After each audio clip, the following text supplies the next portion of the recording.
Assalamualaikum warahmatullahi wabarakatuh. Di sini saya akan menjelaskan tentang teknik sampling. Teknik pengambilan atau penarikan sampel. Yang pertama yaitu sampel sendiri merupakan sebagai bagian dari populasi. Sedangkan populasi adalah seperangkat unit analisa lengkap yang sedang diteliti. Macam-macam populasi. Pertama yaitu populasi terbatas. Populasi terbatas adalah populasi yang memiliki sumber data yang jelas batasannya secara kuantitatif. Kemudian yang kedua, populasi tak terhingga. Populasi tak terhingga yaitu populasi yang memiliki sumber data yang tidak dapat ditentukan batas-batasannya secara kuantitatif. Yang ketiga yaitu populasi homogen.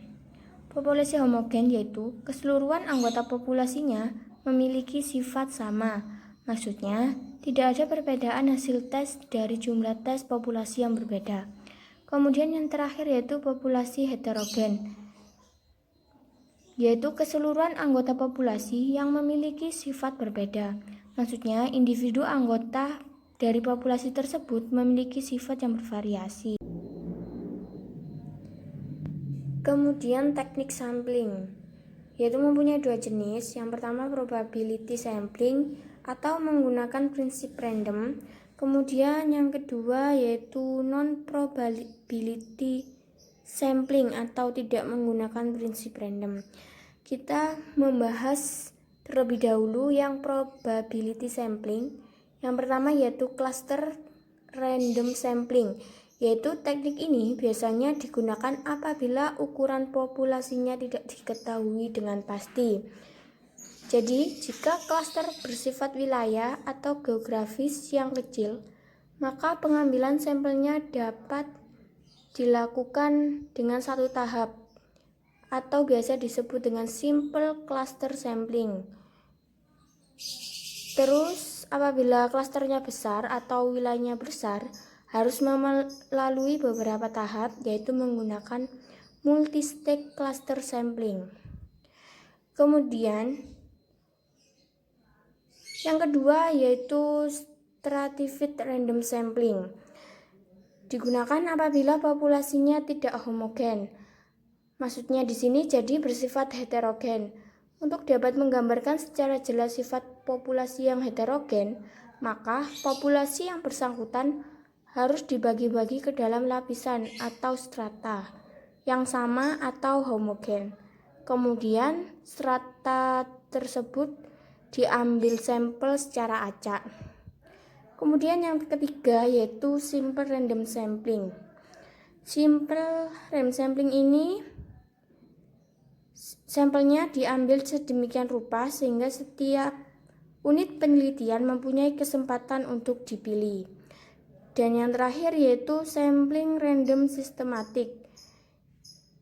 Digunakan apabila ukuran populasinya besar, yaitu tidak memungkinkan dilakukan pemilihan sampel dengan cara pengundian. Nah, agar teknik ini dapat digunakan, yaitu dengan cara tersedianya kerangka sampling dan populasinya mempunyai pola beraturan yang memungkinkan untuk diberi nomor urut. Kemudian jenis yang kedua yaitu non-probability sampling. Yang pertama yaitu sampel aksidental, yaitu sampel ini sering disebut sebagai sampel kebetulan yang pengambilannya didasarkan pada pertimbangan kemudahan bagi peneliti. Tetapi ketika kita melakukan penarikan sampel, sebisa mungkin teknik ini tidak dipakai jika kita ingin kesimpulan penelitian kita lebih tepat. Kemudian yang kedua yaitu sampel kuota, yaitu mengambil sampel dari setiap strata atau lapisan dengan cara menentukan ukuran sampel dari strata tersebut. Yang ketiga yaitu sampel purposive, yaitu sampel ini digunakan jika dalam upaya memperoleh data tentang fenomena atau masalah yang diteliti memerlukan sumber data yang spesifik atau kriteria tertentu. Dan yang terakhir yaitu sampel bola salju, yaitu dengan memilih unit-unit yang mempunyai karakteristik lengkap dan unit-unit tambahan yang ditujukan oleh responden sebelumnya. Kemudian cara menentukan ukuran sampel, yaitu ada beberapa aspek yang harus diperhatikan. Yang pertama yaitu derajat keseragaman populasi. Jika tingkat homogenitas populasinya tinggi, berarti di sini tingkat heterogenitasnya rendah, maka ukuran sampel yang diambil boleh kecil. Jika sebaliknya, maka ukuran sampel yang diambil haruslah besar.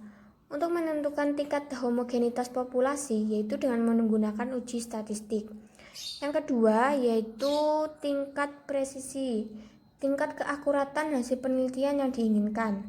Tingkat presisi biasanya dinyatakan dengan taraf signifikan yang dalam penelitian sosial biasanya berkisar 0,05 atau 5%, atau juga bisa 0,01 yaitu 1%. Yang ketiga yaitu rancangan analisis, sesuatu yang berkaitan dengan pengolahan data, penyajian data, pengupasan data, dan penafsiran data. Dan yang terakhir yaitu alasan-alasan tertentu yang berkaitan dengan keterbatasan-keterbatasan yang ada. Misalnya di sini waktu, tenaga, biaya, dan lain sebagainya.